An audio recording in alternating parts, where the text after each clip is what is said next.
নমস্কার বন্ধুরা, আমি সুস্মিতা। আমার চ্যানেল সুস্মিতার আজকালে আপনাদের সবাইকে স্বাগত জানাই।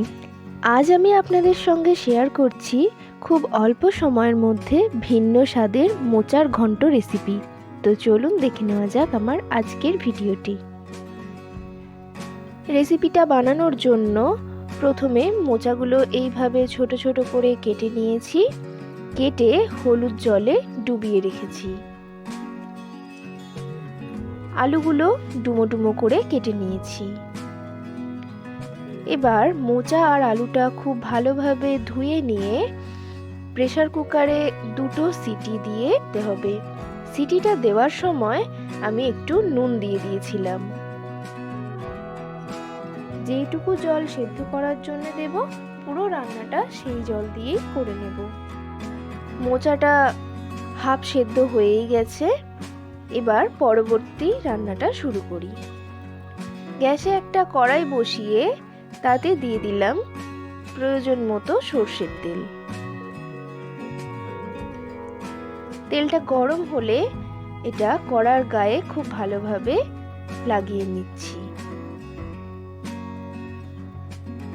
এবার এই তেলে ফোড়ন হিসাবে দিয়ে দিলাম হাফ চা চামচ গোটা জিরে, আর একটা শুকনো লঙ্কা দিয়ে দিলাম মাঝখান থেকে ফাটিয়ে, একটা ছোট এলাচ ফাটিয়ে দিলাম, আর দিলাম 1 ইঞ্চি দারচিনি।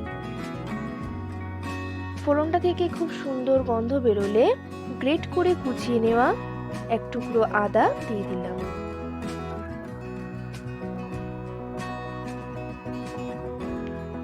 আদাটা দিয়ে ভেজে নিলাম। এবার এতে দিয়ে দেব 1 টুকরো টমেটো। আমি এখানে মশলাগুলো খুব কমই ব্যবহার করেছি, আপনারা আপনাদের প্রয়োজন মতো মশলা কম বেশি করে নেবেন।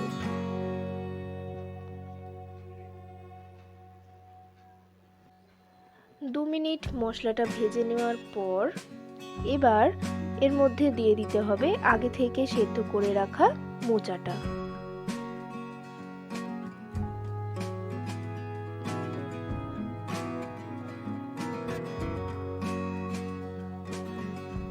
এবার খুব ভালোভাবে কষিয়ে নিতে হবে এটা মশলার সঙ্গে।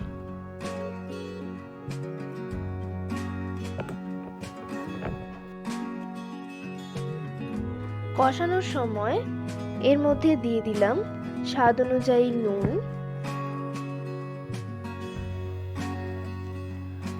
হাফ চা চামচ হলুদের গুঁড়ো দিয়ে দিচ্ছি,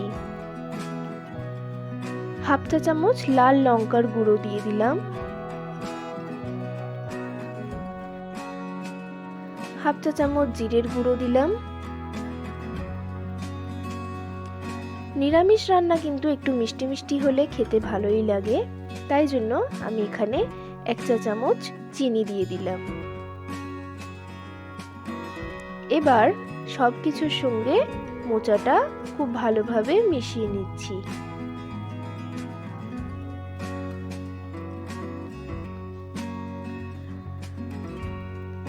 খুব সাধারণভাবেই আমি অল্প সময়ের মধ্যে আজকের এই মোচাটা কিন্তু তৈরি করে নিলাম।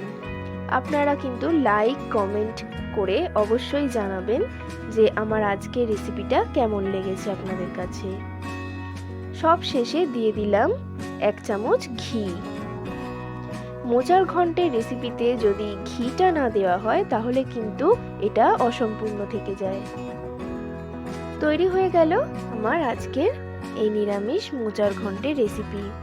গরম ভাত, রুটি, পরোটা যে কোনো কিছুর সাথে আপনারা এটা সার্ভ করতেই পারেন।